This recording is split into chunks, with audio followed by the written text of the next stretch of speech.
হরে কৃষ্ণ। শাস্ত্রীয়ভাবে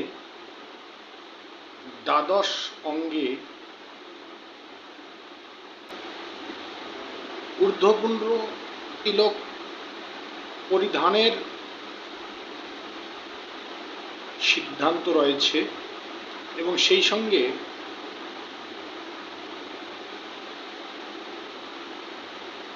দেহের বিভিন্ন অঙ্গে তিলক দ্বারাই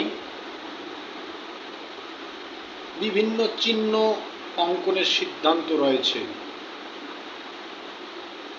যেমন শঙ্খ, চক্র, গদা, পদ্ম এ সমস্ত চিহ্ন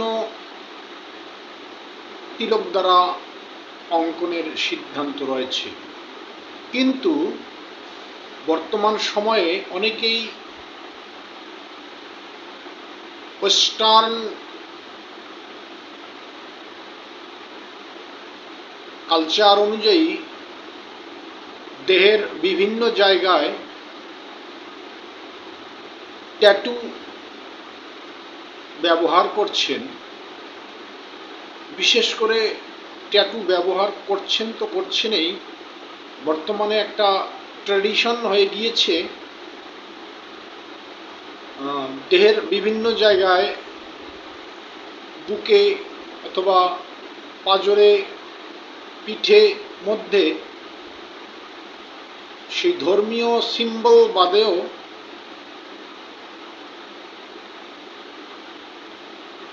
জগন্নাথ দেবের ট্যাটু, নৃসিংহদেবের ট্যাটু, কৃষ্ণের ট্যাটু,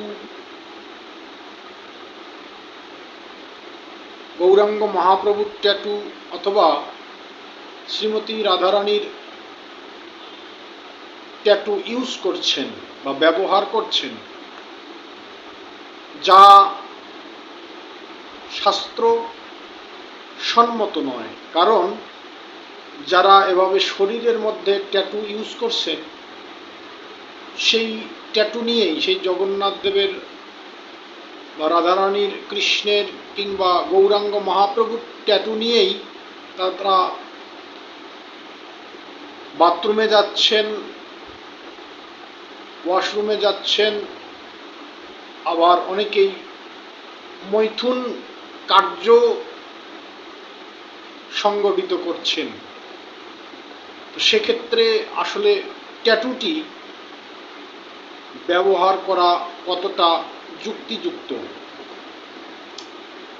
তো সেই ট্যাটুটি এমন এক পর্যায়ে চলে গিয়েছে যে কপাল বা মস্তক ব্যতিরিকে দেহের বিভিন্ন অঙ্গ তো বাদ, দেখুন যে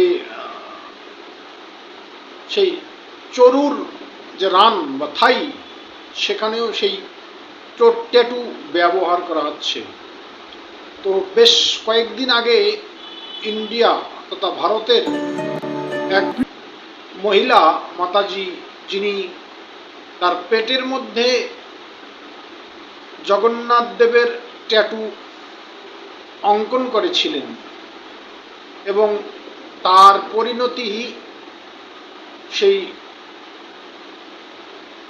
তিনি গর্ভবতী ছিলেন এবং গর্ভবতী থাকা অবস্থায় তার পেটের মধ্যে জগন্নাথ দেবের যে ট্যাটু অঙ্কন করেছিলেন, এতে দেখা গিয়েছে যে সেই বাচ্চাটি ভূমিষ্ঠ হওয়ার বেশ কয়েকদিন পূর্বেই গর্ভের মধ্যেই মারা গিয়েছে। তাই সবসময় সবকিছুই যে মঙ্গল বয়ে আনে না, এটাই তার প্রমাণ। তাই ধর্মটাকে কখনো ইমোশন বা আবেগ দিয়ে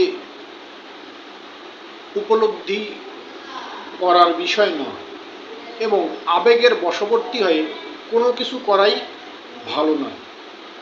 হরে কৃষ্ণ।